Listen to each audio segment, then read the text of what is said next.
Good morning. I'm Amy Dalrymple, a member of the Unitarian Universalist Area Church at First Parish in Sherburne.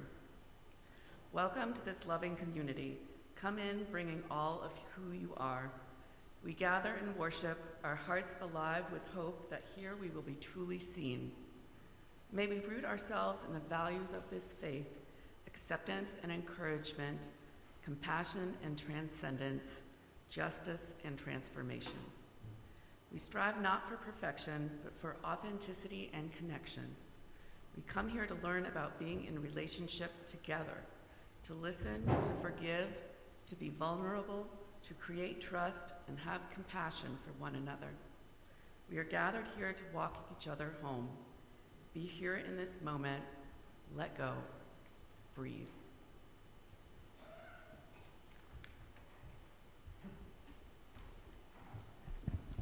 Hey everybody, good morning. It is just beautiful today, isn't it? Oh my goodness. And enjoy it, because by the time we leave today, it's going to be dark. So I wanted to say a wave to the camera for those who are watching with us from home. Hey everybody on your couch. And I know for some of you just watching people come in, it's your first time in person, and I know there's a lot of mixed emotions with that, and joy and relief, but also kind of like, whoa, like this is uncertain and scary. So we're with you through it all, through these uncertain times, but it's also just really good to be here with you. This morning we have James Turner, who's been with us many times on Zoom, but also in person years ago. James can help do some music with us, so welcome James, welcome back.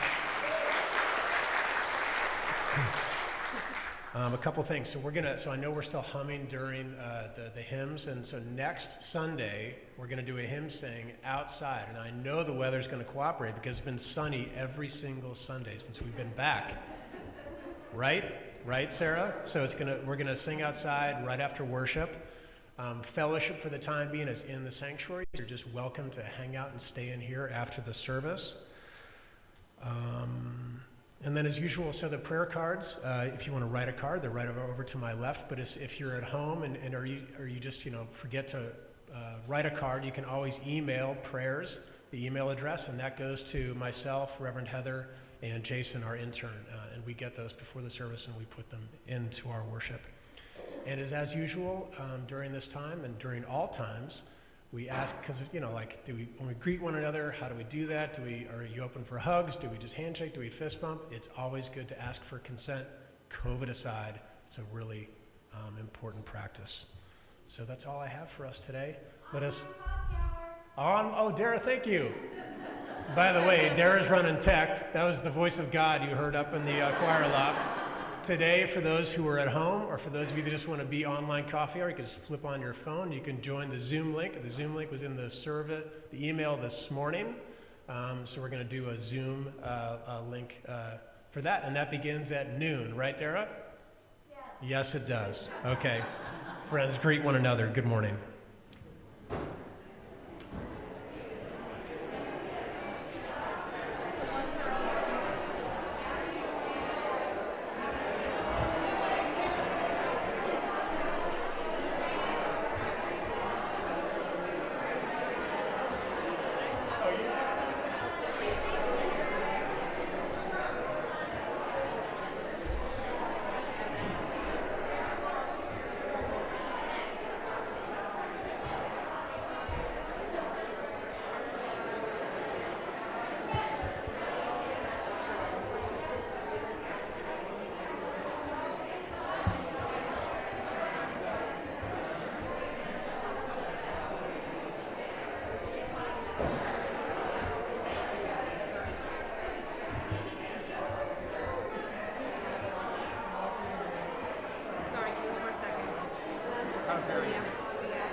Friends, please join me in our opening words from Howard Thurman. They're from his Meditations of the Heart, and specifically the section, Thank God for Humor. Humor may not be laughter, it may not even be a smile.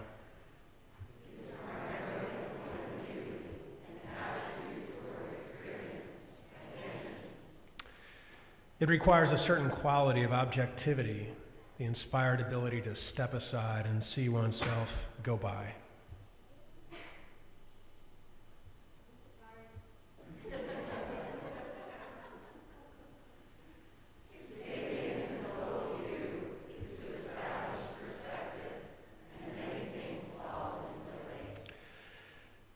It means that fear is en route, that there's a deep understanding of the process of life and expansive faith, which advises the spirit that because life is in its own restraint, life can be trusted.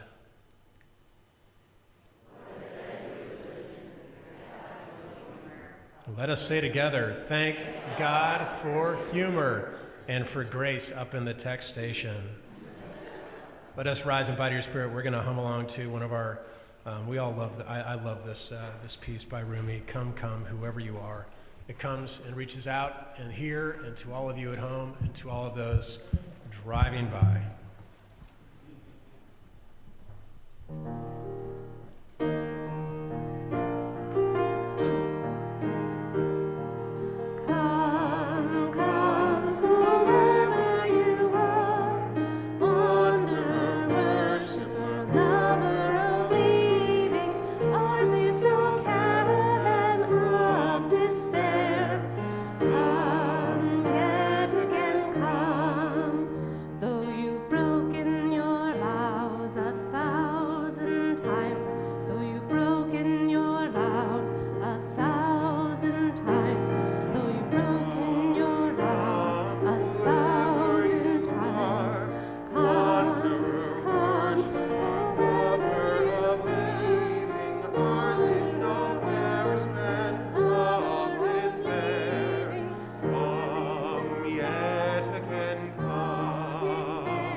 I would like to invite our chalice lighters, Joshua and Eliza Andrus, to come forward.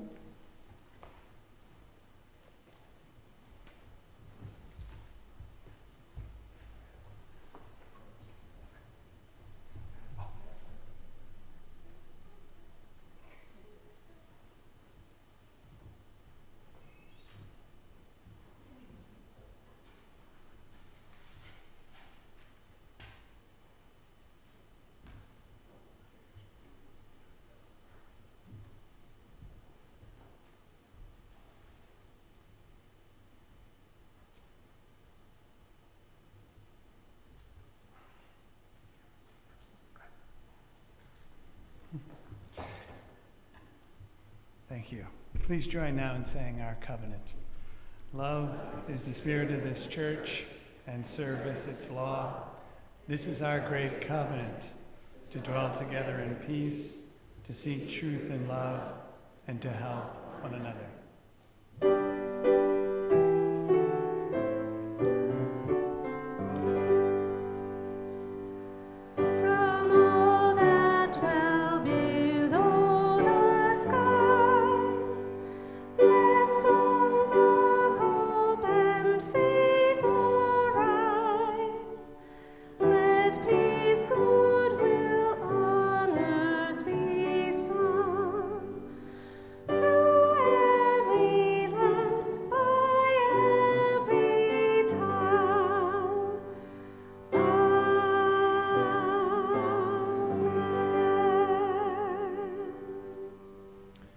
Please be seated.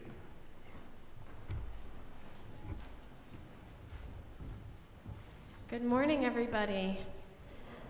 I'd like to invite any young people forward to see our Wonder Box this morning.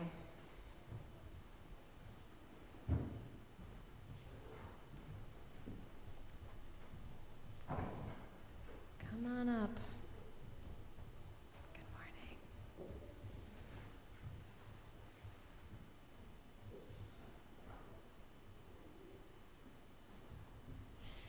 All right. Would anybody like to open the Wonder Box this morning? Yeah, go ahead.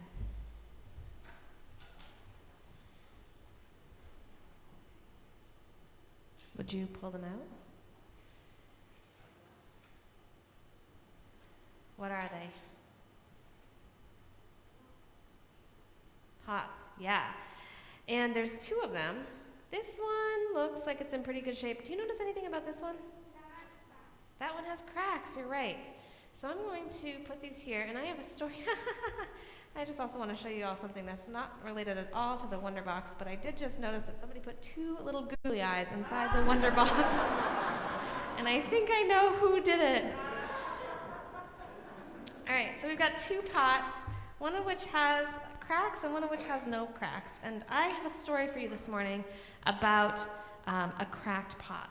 So this is a folk tale that comes from India. So once upon a time, there was a water carrier whose job was to go down to the stream and bring water up to the house where she worked. And she did this with a long pole and then 2 really big pots on either side of the pole that she would carry all the way down to the stream and all the way up. And one day, the pots were identical in every way, except that one of them had a crack. And the pot that didn't have a crack was very proud of itself. It thought it was so perfect. It would, when they would get back to the water, the pot would be all the way full still, just like it started off as, but the cracked pot would have about half the water full because it would drip the other half. And the cracked pot was really, really sad about that. It said, I try every single day to bring a full pot of water back up to the house, and every single day I just come up with half a pot of water. And finally, and the perfect pot was just bragging about how perfect it was. It says, well, I can bring up a full pot of water. I don't know what your problem is. So one day when they were at the stream, the cracked pot said to the water carrier, I am really, really sorry. I'm embarrassed that I can't bring up a full pot of water like the other pot. I'm really sorry that you try so hard and I just keep giving you half a pot of water. And the water carrier kindly looked at the pot and said, well, you know what? I want you to notice as we walk back up, I want you to notice the beautiful flowers along the path. So they walked back up, and the cracked pot looked at the flowers and the sun and was like, no, they're beautiful. It cheered him up a little bit. But then when they got back up, he only had half a pot of water, and he said, I'm really sorry. I'm really embarrassed. I only brought you half a pot of water. And the water carrier said, I think you misunderstood. You see, I planted those flowers along the path. And did you notice that I only planted them on your side of the path, not on the other pot's side? I've known about your crack for a long time, and I could have gotten a perfect pot with no cracks in it. But you and I together have been growing these flowers because I planted them along your side of the path, and you've been watering them every day. And without your cracks, this beauty never would have come into the world. And I love this story because it reminds me that there is a crack in everything, and also that the things that we sometimes think are problems or flaws can also be ways that we grow more beauty and more love in the world. So thank you for coming up for our Wonder Box. This morning, all of the kids are going to be in Alliance Hall, preschool through 6th grade, which is downstairs, and we'll come back up after church is over and meet you in here. And I invite us to sing our kids out.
Friends, take a deep breath with me. Feel the air of this space in your body. Feel where your body is against the pew.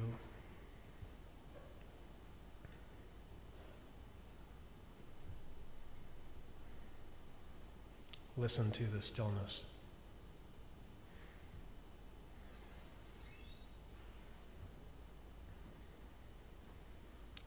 Let yourself fall into this space and time for meditation and for prayer. We begin with this month's prayer hymn, Loosen, Loosen.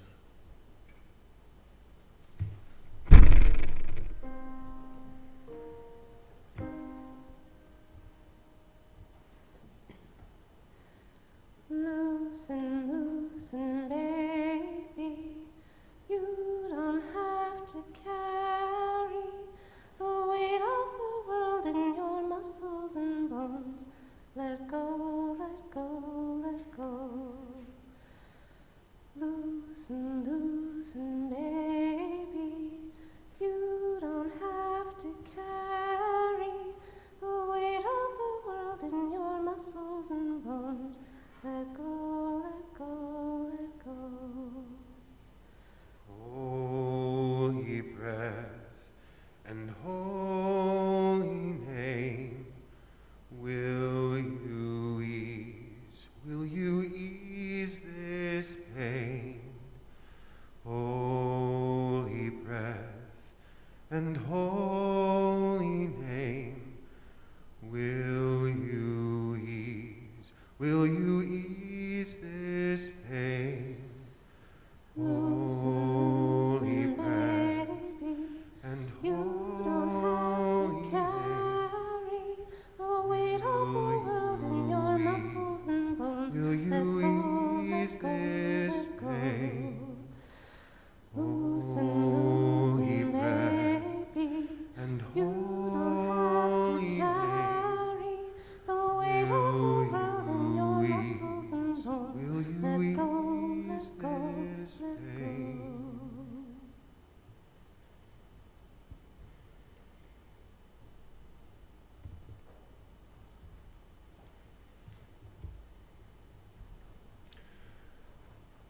Week in and week out, we carry ourselves into this space or at home, and we lift up those who are closest to us, our prayers for loved ones, our prayers for the world that we live in together, and the gratitudes and the grace that we don't have to earn in order to receive. This morning, these are our prayers from Polina, from my brother Yuri, who is struggling with MS and with mental health. For John, Kathy Greer's son-in-law, who lost his father suddenly this past Tuesday. Friends, for Megan Barton, who is the daughter of Jeff Barton. Many of us know Megan well. She is fine, her family is fine, but they were involved in a very serious car accident last night on the way back to Virginia. So we pray for her and her husband and their 3 children who were in the vehicle as well. But she is doing okay. She's doing okay.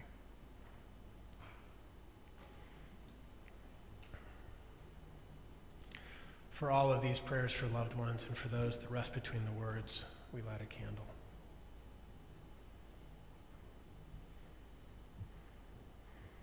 As we look out of our clear windows here to your left and to your right, sometimes the world can feel like the light through the shutters, casting all kinds of shadows and streams and rays into us with so much worry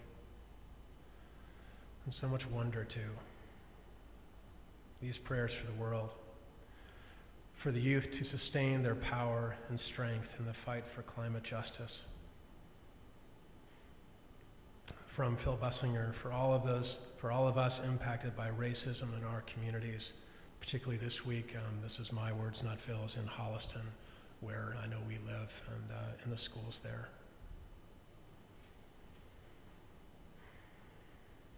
Friends, for all of these prayers and for more, we light a candle.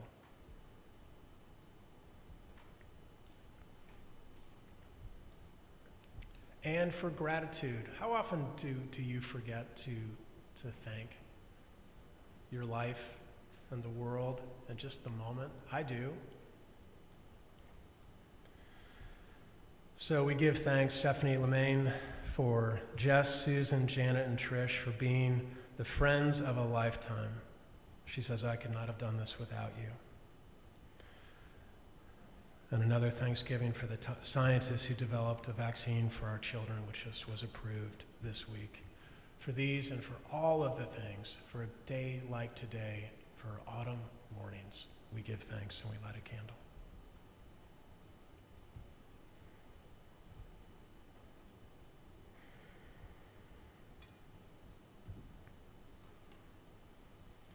Here in this space, we loosen ourselves, as Sarah sang and James sang. We pray to let ourselves not carry the weight of all that can fall upon our shoulders and in our bodies.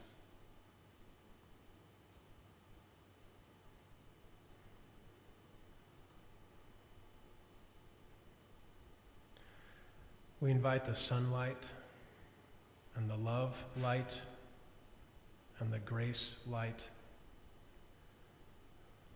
to enter into us here in this autumn that continues with so much uncertainty. So we wonder about our children, about vaccination schedules, about holidays, about what's coming, about politics, about prognostications.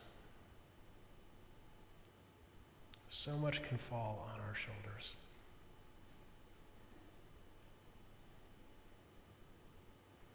Just rest all of that weight, friends, next to you in the pew. Let your shoulders release. Let your heart loosen. As we are held together here in stillness.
a beautiful city. Yes, we can. Yes, we can. We can build a beautiful city, not a city of angels, but we can build a city for all.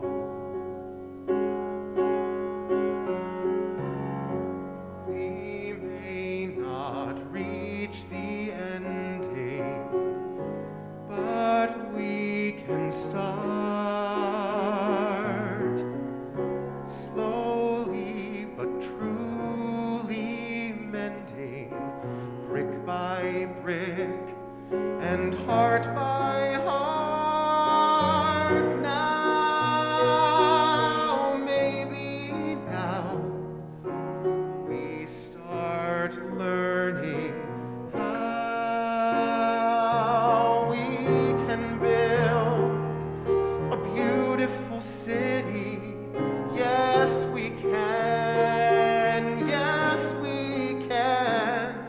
We can build a beautiful city, not a city of angels.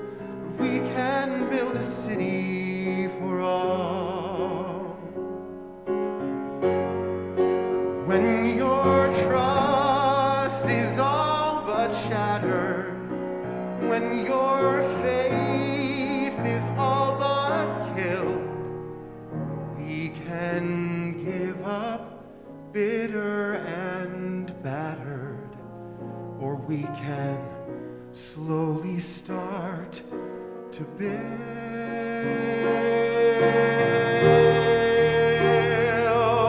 a beautiful city. Yes, we can. Yes, we can. We can build a beautiful city, not a city of angels, but we can build a city for all.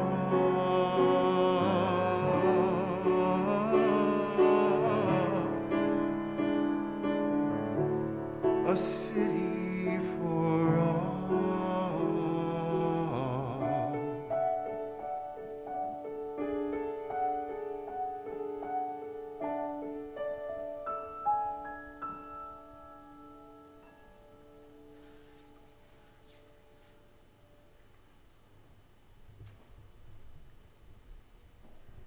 The reading today is from the Prophet by Khalil Gibran. It is titled On Joy and Sorrow and is adapted. Then a woman said, "Speak to us of joy and sorrow." And he answered, "Your joy is your sorrow unmasked. And the selfsame well from which your laughter rises was oftentimes filled with your tears. And how else can it be? The deeper that sorrow carves into your being, the more joy you can contain. When you are joyous, look deep into your heart, and you shall find it is only that which has given you sorrow that is giving you joy. When you are sorrowful, look again in your heart, and you shall see that in truth you are weeping for that which has been your delight. Some of you say, joy is greater than sorrow, and others say, no, sorrow is the greater. But I say unto you, they are inseparable. Together they come, and when one sits alone with you at your board, remember that the other is asleep upon your bed.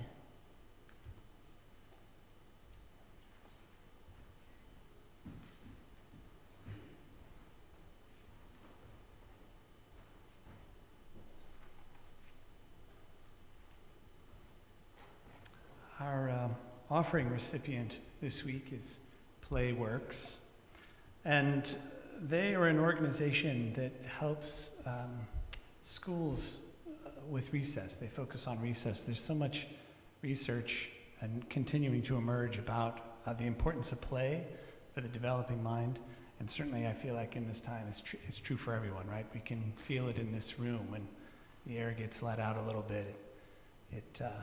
You can feel it all the way through. So this feels important now, sort of more than ever, this emphasis on play. So thank you so much for your generosity.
Thank you so much, James. That was beautiful.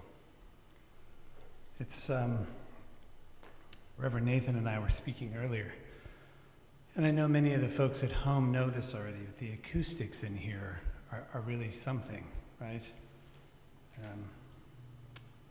There's a lot of gratitude for that here we are, beginning of November, and the sun has shined every time. It's wonderful.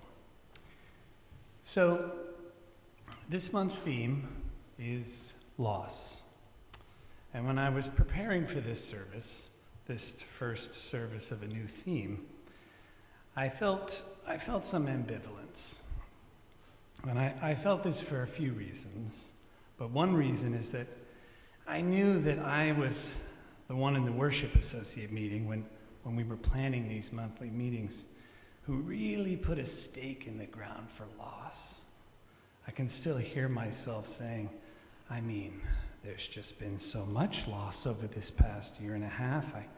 I fear that if we don't have a theme directly addressing it, we wouldn't have provided a space for loss or reiterated that in this place you can bring your whole selves, even the bits no one else wants, i.e. your losses. Of course, I didn't realize at the time that this theme would begin the Sunday after All Souls. So further still, I remember feeling that if these losses continue to go unnamed, unacknowledged, they'll begin to fester because there's just so much. All Souls, when reflecting now, it was such a beautiful service, is just one part of it. There's so much, who can keep up? And those things I think are true. All of those things are true, that we want to create a space, and this is the space. But also I think I thought then that surely by now, if we were still in the thick of things, there would be an availability to talk about loss, because unlike before the pandemic, when society at large suggested in subtle and not so subtle ways that one should keep their losses to themselves, keep them just under the surface, that would be near impossible now, right? It's just everywhere. And this got me thinking of an old friend of my wife's who's an actor and a musician. And nearly everyone back then in this group was either an actor or a musician or both. And this is in the days of black and white headshots. And headshots are 8x10 pictures of yourself with your resume stapled on the back of it, and that your agent would send to casting directors in the hopes of getting you an audition. Now, these headshots are a big deal. Who took them, how current they are, because this picture, this 8x10 picture, it's just of your face. And so her friend, he had very strong feelings about these pictures, and he would say, holding his hand like this, these pictures, they're so in your face. And I remember cracking up when I heard this, because it was true. These headshots are something ridiculous. I don't think they're like that anymore, but this is how I feel about loss right now. This is my relationship to the loss in this pandemic. It's in my face. And so returning to my ambivalence and my idea about this readiness to talk about loss, I don't really want to talk about loss. I do, and I don't, right? Because I'm full. I'm just all full up. I need some laughs. Good God, do I need some laughs? But I grew up in a home that was all laughs and no loss. And so this bit's tricky, because my memories tell me that there was scarcely any room to acknowledge loss. There wasn't any talking about it, sitting with it, or openly moving through it together. My sense of it today is that maybe my folks felt like if they acknowledged and named the loss, gave it space within the space of our family, that's all there'd be, because there just was so much of it. Better focus then on the light things. And to some extent, my intellectual mind understands this. With the day-to-day grind, so much going on, the work week is now, right now, with these precious few moments, the time to dive in, risk being taken under by all this loss? But is this how it works? Is this either or really the only choice? Must it be doom and gloom or all laughs? I mean, sometimes it feels like that. And that's how it felt in my home. Like that was the only choice. It felt like in my house, laughs were the only menu, the only item. That was it.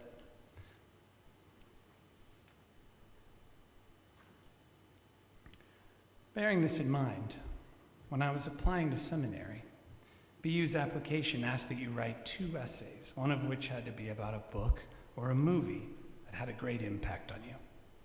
And I really wanted to write about a book, a classic. I wanted to just spin a yarn and impress them.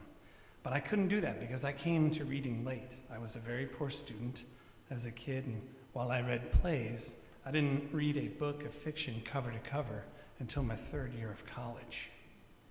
But then I realized the beauty in this question, because they didn't care what the book or movie was. They wanted to know about my relationship to it.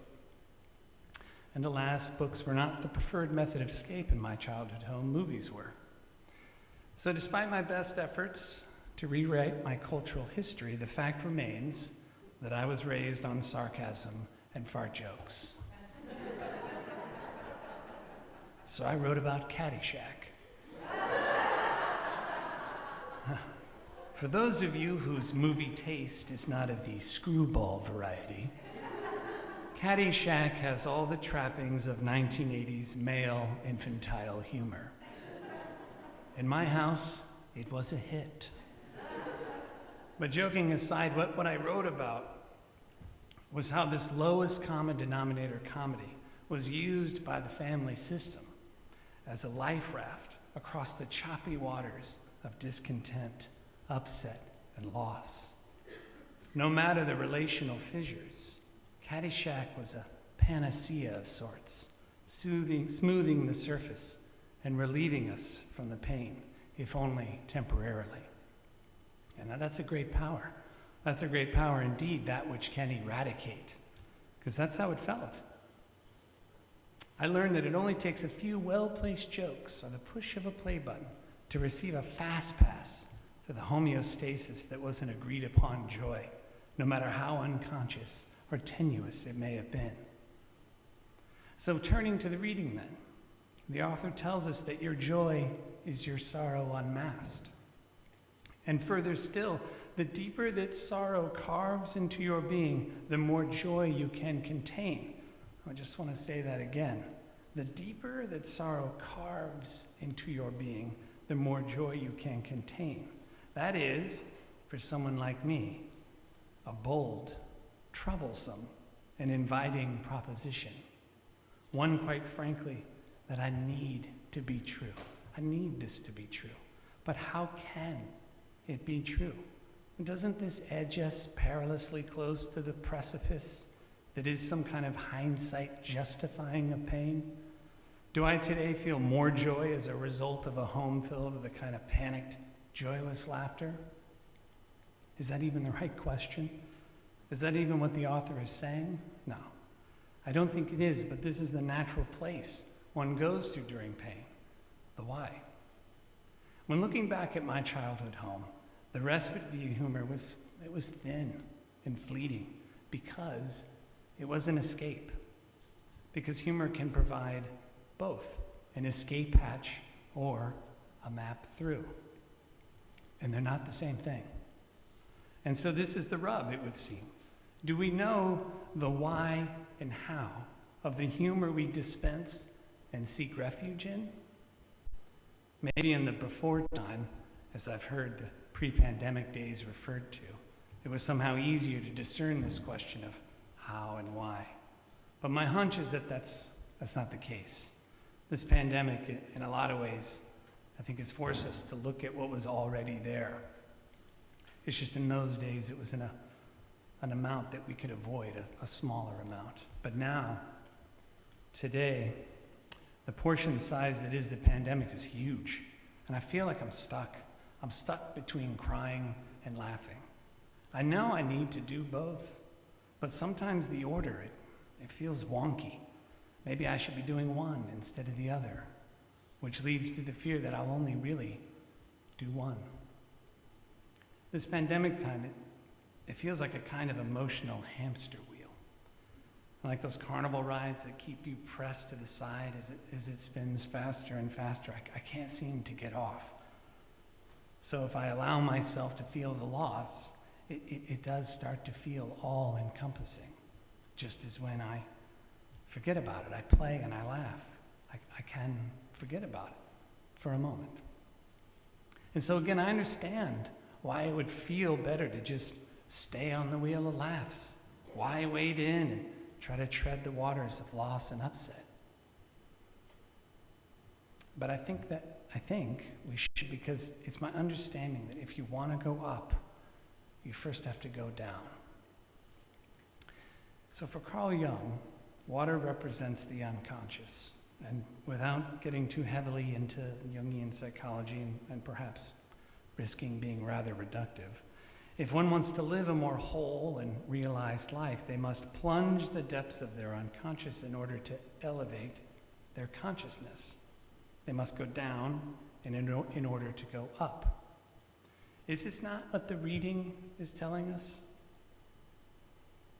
The deeper that sorrow carves into your being, the more joy you can contain.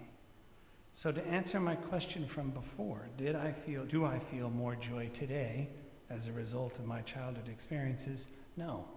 The answer is no, because it's the wrong question.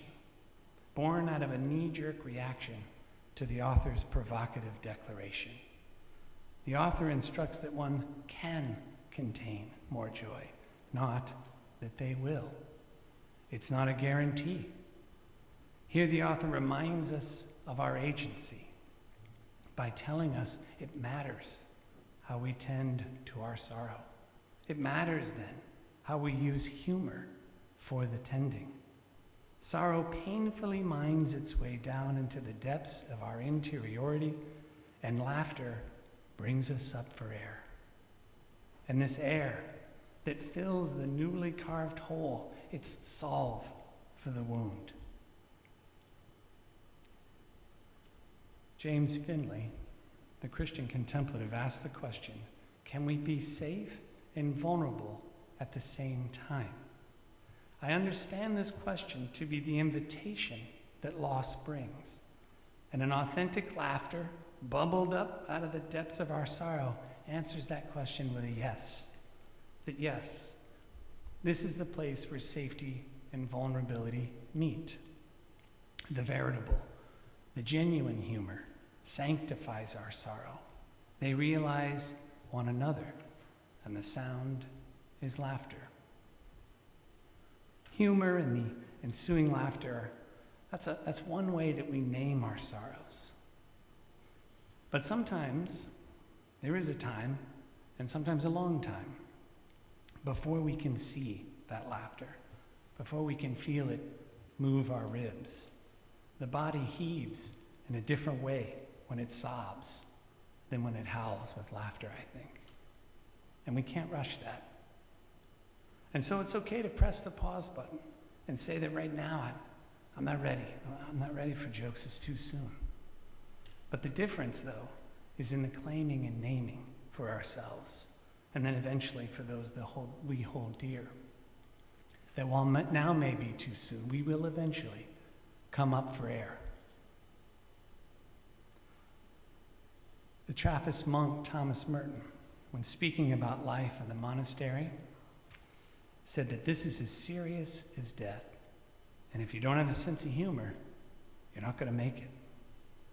And this sounds true to me about our lives at this moment. I mean, it sounds true before the pandemic, but it absolutely sounds true now. And so as an example, I'd like to read a little bit from an obituary. Stay with me. This obituary here, it hangs on our refrigerator. And my mother-in-law, who lives in Los Angeles, read it in the paper, cut it out, and sent it to us a few years back. And it tells about the life of Gifford Myers. is an artist and a teacher. It reads relaxed and approachable, which, according to the obituary, is just how Gifford was. Each paragraph begins with an entry point of humor. So I'll just read a little bit. Wow. I clearly am older since the last time I tried to read this. Wow. That's shocking. Okay. After 70 years of showing up late to everything, Gifford Myers finally did something too early. Passed away peacefully on March 11th, 2019. After college and one harebrained scheme to sell old-timey knickers, Gifford dove headfirst into ceramics and sculpture. And though Gifford said he just worked with his hands, he did a few things with his head too. And here's the last bit. Gifford is survived by Willie and Katie, his trusty guard dog Jackson, his brother Terry, and sister Alice, and 21 surfing monkey statues from Tijuana. Wait for it. In lieu of flowers, please put on a clown nose. Look at yourself in the mirror and laugh. And my wife and I have an ongoing debate about whether Gifford wrote this obituary himself or if one of his loved ones did. My wife is convinced he wrote it himself, that his one last gift to his loved ones, anyone really. He delved into his sorrow and came up with a real gem. There is little doubt to me that this pandemic has eroded our ability to play, rendering us less attuned to the fullness of our losses and sorrows. It is, as the poet says, I think, I want it to be so, that with great sorrow comes the potential for great joy, but both must be inhabited for either to sing. So over the coming week, take notice then when humor, frivolity, levity, and most certainly unseemliness offer you an invitation. You may just find yourself crying. Blessed be, and may it be so.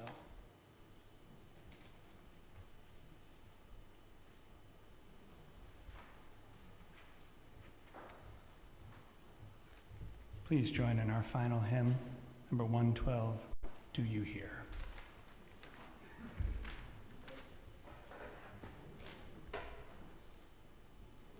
Which Jason and I agreed by text message yesterday. We were changing to 108. My life flows on in endless.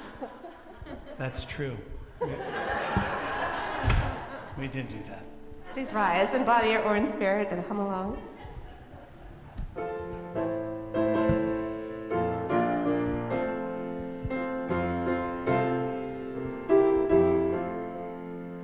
My life flows on in endless song above earth's lamentation.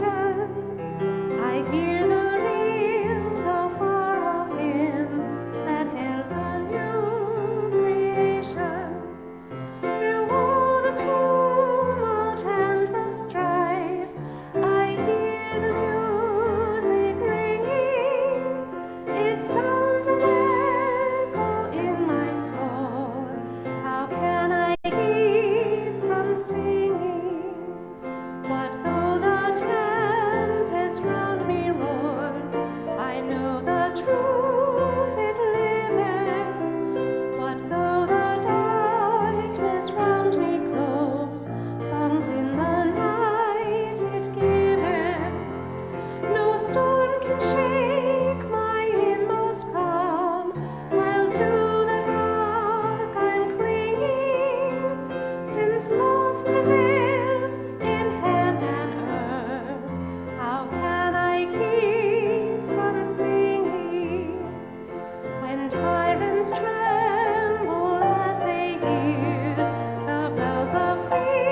Please join me in our call to ministry.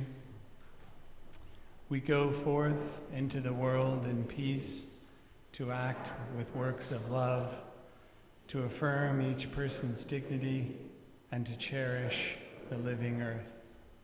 I offer now this prayer to laughter by John Aggard.